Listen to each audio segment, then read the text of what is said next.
ఓం నమోऽस्तु ते వ్యాసవిశాలబుద్ధే పుల్లారవిందాయత పత్రనేత్ర येन त्वया भारततैलपूर्णः ప్రజ్వాలితో జ్ఞానమయః ప్రదీపః.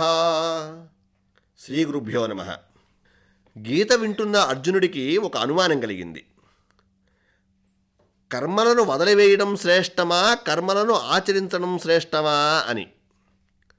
కర్మయోగాన్ని జ్ఞానయోగాన్ని విన్న సాధారణ జనులందరికీ వచ్చే అనుమానమే ఇది. అందుకే కర్మ సన్యాస యోగాన్ని గురించి చెప్తున్నాడు పరమాత్మ. కర్మ సన్యాసాత్ కర్మయోగ విశిష్యతే అంటూ, కర్మను వదిలివేయడం కంటే కర్మను ఆచరిస్తూ దాని యొక్క ఉన్నత ఆధ్యాత్మిక విలువలని మనం గమనించగలగడం ఉత్తమోత్తమైనటువంటి మార్గమట. ధ్యానం చేయాలనుకొని ప్రశాంతమైన అటవీ ప్రాంతాలకు వెళ్ళడం మంచిదే.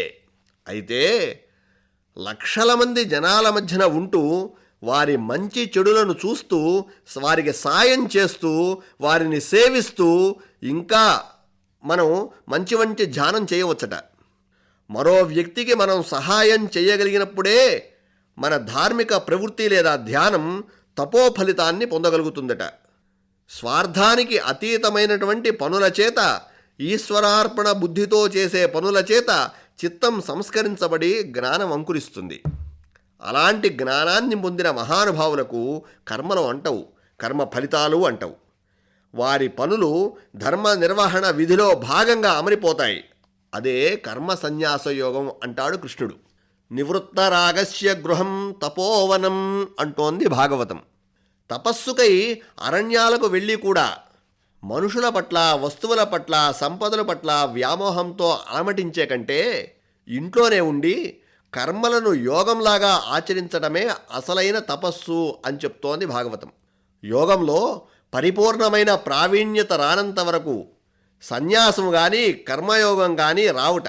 సత్యం కోసం అన్వేషించడం, సత్యాన్ని తెలుసుకోవడం మాత్రమే యోగం కాదు, సత్యాన్ని వంట పట్టించుకోవడం మాత్రమే యోగం అని తెలుసుకోమంటున్నాడు శ్రీకృష్ణుడు. ఒకసారి విక్రమార్క మహారాజు యొక్క సభకి బ్రహ్మరాక్షసుడొకడు చాలా భీకరమైనటువంటి శరీరంతో ఘేంకరిస్తూ 3 పుర్రెలను చేతితో పట్టుకొని వచ్చాడట. సభలో ఎవరైనా ఈ 3 పుర్రెలలో ఏది ఉత్తమమైనదో తేల్చాలని చెప్పాడట. లేకుంటే విధ్వంసం సృష్టిస్తానని హెచ్చరించాడట. సభ మొత్తం కూడా నిశ్శబ్ద వాతావరణం నెలకొంది. రాక్షసుడికి జవాబు చెప్పడం, మెప్పించడం చాలా కష్టమైనటువంటి విషయం. ఇది సభలోని వారికి అందరికీ తెలుసు. అంతలోనే మహామంత్రి ముందుకు వచ్చాడట. ఓ రాజా, దీనికి పరిష్కారాన్ని ప్రయత్నిస్తానని చెప్పాడట.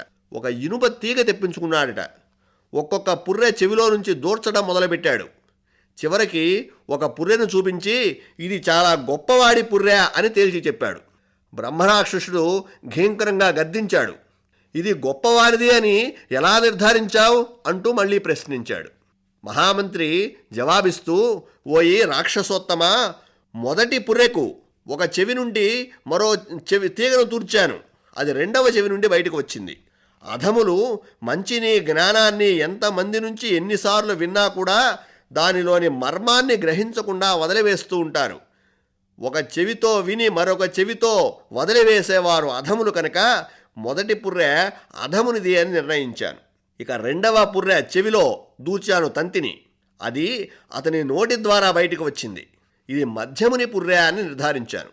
మధ్యములు జ్ఞానాన్ని సముపార్జించి దానిని స్వయంగా ఆచరించకుండా కేవలం ఇతరులకు ఉపదేశాలు చేస్తూ ఉంటారు. చెవి ద్వారా ప్రవేశించిన తంతి నోటి నుంచి వెలువడినటువంటి ఈ 2వ పుర్రె మధ్యమునిది అని భావించాను. 3వ పుర్రె చెవి నుంచి తంతిని దూర్చాను. ఇది అతని హృదయస్థానమైనటువంటి కంఠంలోకి ప్రవేశించింది. జ్ఞానులు, యోగులు, ఉత్తములు తాము గ్రహించిన విద్యను హృదయస్థం చేసుకుని ధర్మాలను ఆచరిస్తూ జన్మ చరితార్థం చేసుకుంటారు. అందుకే 3వ పుర్రెను ఉత్తముడి పుర్రె అని గుర్తించగలిగాను అని జవాబు చెప్పాడట. బ్రహ్మరాక్షసుడు మహదానందపడ్డాడు. వరాలిచ్చి మరీ వెళ్ళాడు. యోగయుక్తో విశుద్ధాత్మ విజితాత్మ జితేంద్రియ సర్వభూతాత్మ భూతాత్మ కుర్వన్నపి నిలిప్యతే. ఎవరైతే ఎల్లవేళలా కూడా యోగంలో ఉంటారో వారే ఇంద్రియ వ్యవస్థను శరీరాన్ని జయిస్తారట. అందరి మధ్యన ఉండి కూడా కర్మలు ఆచరిస్తున్నా కూడా కర్మల తాలూకు ప్రభావం అతనిపై పడదట. కర్మ సన్యాస యోగం అనగానే కర్మలను వదిలివేయటమే అని చాలామంది వక్రభాష్యం చెప్తూ ఉంటారు. కృష్ణ పరమాత్మ కర్తవ్యాన్ని వదిలివేయమని ఎప్పుడూ చెప్పలేదు. కర్మల తాలూకు ఫలితాలను మాత్రమే వదిలివేయమని చెప్పాడు. ముముక్షువుకు లేదా జ్ఞానికి అత్యంత అద్భుతమైనటువంటి 5 లక్షణాలు భగవద్గీతలో ప్రబోధించబడ్డాయి. అవేమిటో తెలుసునా? నిష్కామ కర్మాచరణం, నిర్మల హృదయం, మనోవిజయం, ఇంద్రియ విజయం, సర్వత్ర ఏకాత్మ దర్శనం. ఇవి 5 లక్షణాలు. ఈ 5 లక్షణాలను ముముక్షువులు కలిగి ఉండాలిట. ఎవరైతే ఈ 5 లక్షణాలను కలిగి ఉంటారో వారు కర్మలను ఆచరించినప్పటికీ కూడా వాటి యందు బద్ధుడు కాకుండా జీవితాన్ని వెళ్ళబుచ్చుతారు. దేవుడు పుట్టుకతోనే మనకు కర్తృత్వాన్ని కానీ పనులను కానీ అరిషడ్వర్గాలను కానీ అద్దడం లేదు. మన కామితాలకు, మన వికారాలకు, మన చేష్టలకు మొత్తానికి కూడా ప్రకృతే కారణం. ఈ సత్యాన్ని తెలుసుకొని తగిన వివేకంతో మెలగమని పరమాత్మ గీతలో ప్రబోధిస్తూ ఉన్నాడు. మనం ఆచరించేటువంటి ప్రతి పనులకు దైవాన్ని జోడించి వేదాంతాన్ని వల్లించే వారికి సైతం కర్మ సన్యాస యోగం జ్ఞానోపదేశం చేస్తుంది. ఏ జీవి యొక్క పాపపుణ్యాలను భగవంతుడు స్వీకరించడట.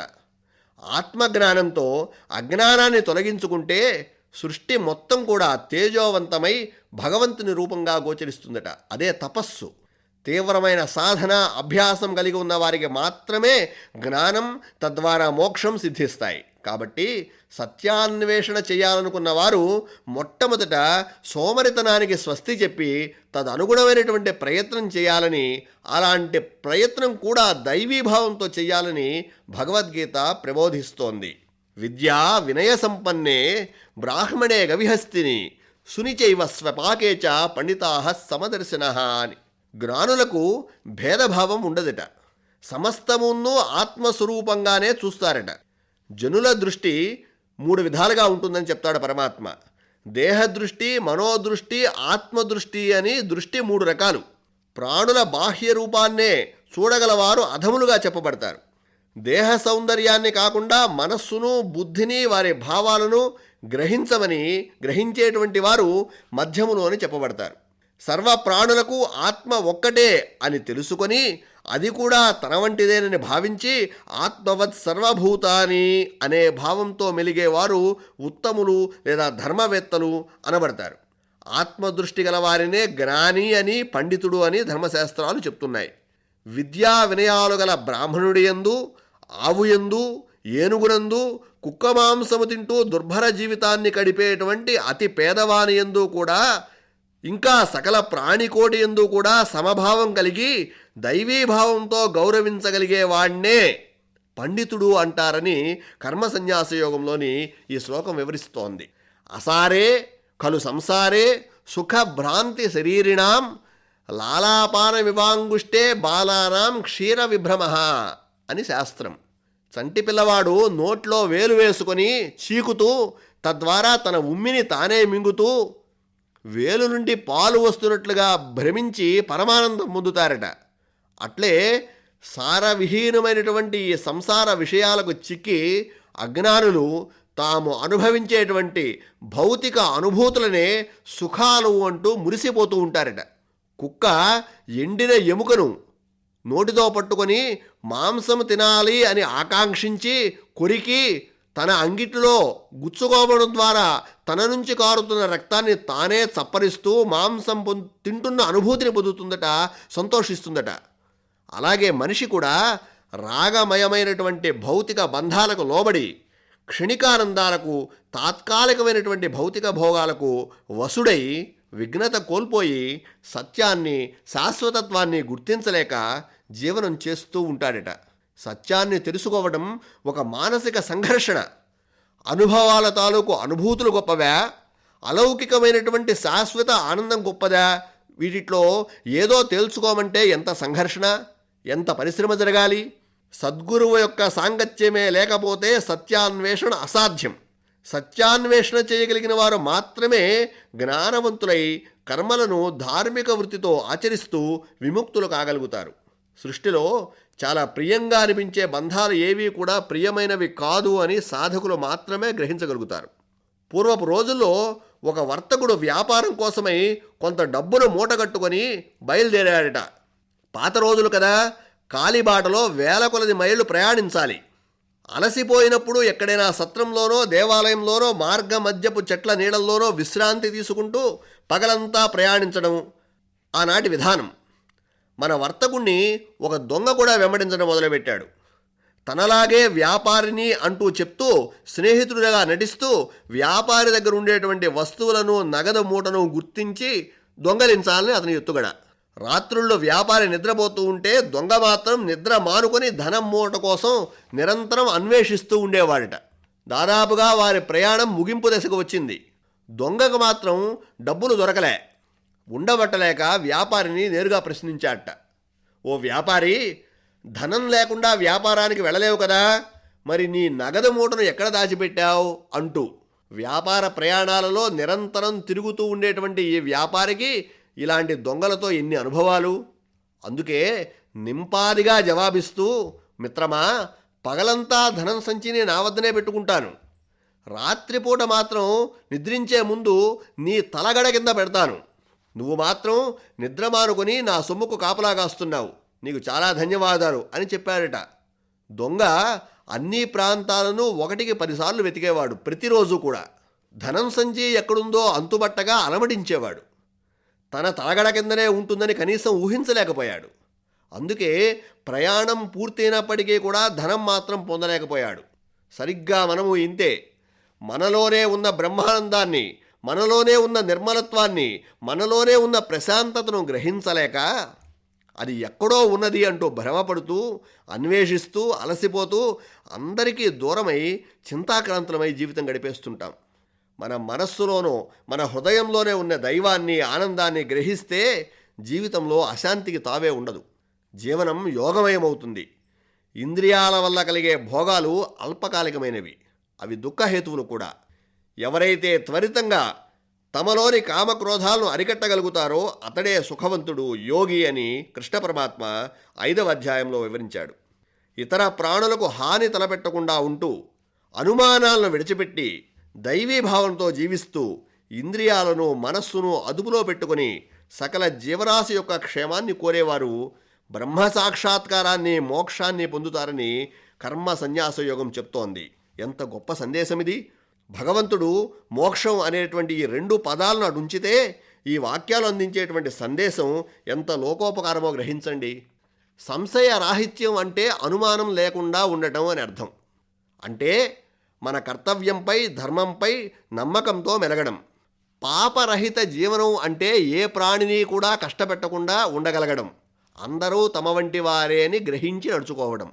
ఇంద్రియాలను స్వాధీనపరచుకోవడం అంటే దృష్టిని, రుచిని, స్పర్శను, వీటిని మూడిటిని నియంత్రించుకోవడం. వీటి ద్వారా కామాన్ని నిలువరించడం. ఆ పైన ప్రాణికోటి యొక్క క్షేమాన్ని కోరగలగడం. ఇది గీత నిర్దేశించినటువంటి జీవన మార్గదర్శకాలు. గ్రహించగలిగిన వారు ధన్యులు, ఆచరించగలిగిన వారు దైవస్వరూపులు. యజ్ఞాలకు, తపస్సుకు, సమస్త పుణ్యకృతువులకు, సమస్త ప్రాణుల హితమే పరమ ప్రయోజనం అంటూ దీనిని గ్రహించి నడుచుకోమంటూ గీత ప్రబోధిస్తోంది. సర్వే జనాః సుఖినో భవంతు. స్వస్తి.